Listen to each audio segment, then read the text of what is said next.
देखिए ये क्वेश्चन जो है बहुत सिंपल और मस्त है। तो चलिए इस क्वेश्चन को सॉल्व करते हैं।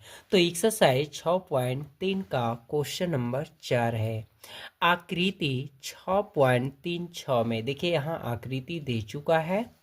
क्यू आर बटा क्यू एस बराबर क्यू टी बटा में पी आर तथा कोण 1 बराबर कोण 2 है। तो हमें दर्शाना है त्रिभुज पी क्यू एस। देखिए त्रिभुज पी क्यू एस, ठीक है।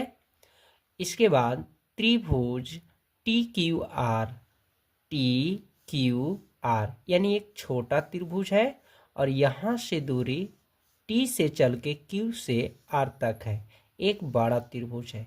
यही दोनों त्रिभुज को सिद्ध करना है कि समरूप है या नहीं, ठीक है।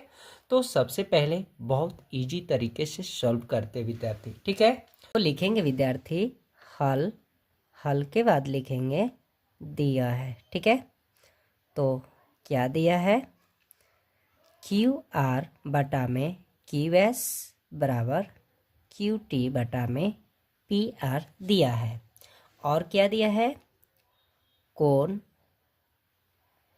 1 बराबर कोण 2 दिया है, ठीक है। तो देखिए कोण 1 और कोण 2 दिया है। तो याद रखना विद्यार्थी, जब संगत कोण आपस में बराबर रहेगा तो उसके संगत कोण के सामने वाली भुजा भी क्या हो जाएगी, बराबर हो जाएगी। तो कोण 1 के बराबर कौन भुजा है, पी आर, ठीक है। और कोण 2 के सामने वाली भुजा पी क्यू, ये दोनों आपस में क्या हो जाएंगे, बराबर हो जाएंगे। क्यों, तो लिखेंगे बराबर कोण के सामने की भुजा बराबर होती है, ठीक है। इतना कंप्लीट हो गया। इसके बाद लिखेंगे विद्यार्थी, तो यहाँ पे कंप्लीट हो गया, कोण के सामने वाला भुजा ये कोण के बराबर भुजा हो गया, ये कोण के सामने वाला भुजा इस कोण के बराबर हो गया, ठीक है। यहाँ कंप्लीट हो गया। तो लिखेंगे विद्यार्थी क्यू आर बटा में क्यू एस। देखिए क्यू आर बटा में क्यू एस हो गया, तो क्यू टी बराबर क्यू टी बटा में क्या होना चाहिए, पी क्यू, पर क्या दिया है, पी आर। तो पी आर बराबर क्या होगा, पी क्यू हो जाएगा, ठीक है। क्योंकि ये भुजा के समान ये भुजा हो जाएगा, उसी तरह ये भुजा के समान ये भुजा अनुपात हो जाएगा, ठीक है। क्यों हुआ, तो लिख देंगे कोष्ठ में, चूंकि पी आर बराबर पी क्यू, ठीक है। इतना कंप्लीट हो गया। अब देखेंगे विद्यार्थी त्रिभुज पी क्यू एस, त्रिभुज P Q S, P Q S और टी क्यू आर, तो दोनों में समान क्या रहा है, क्यू।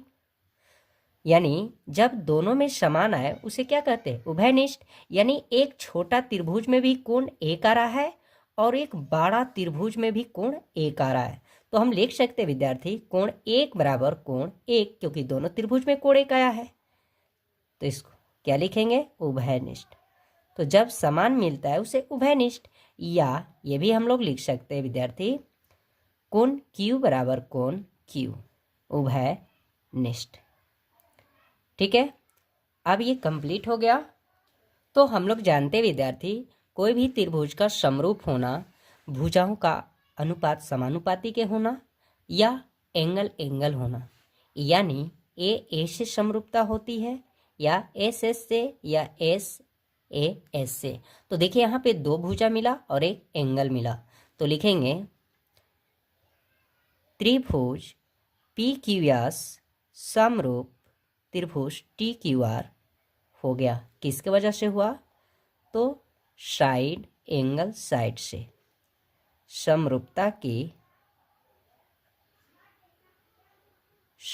की कसौटी से, ठीक है। ये जो है क्वेश्चन प्रूव्ड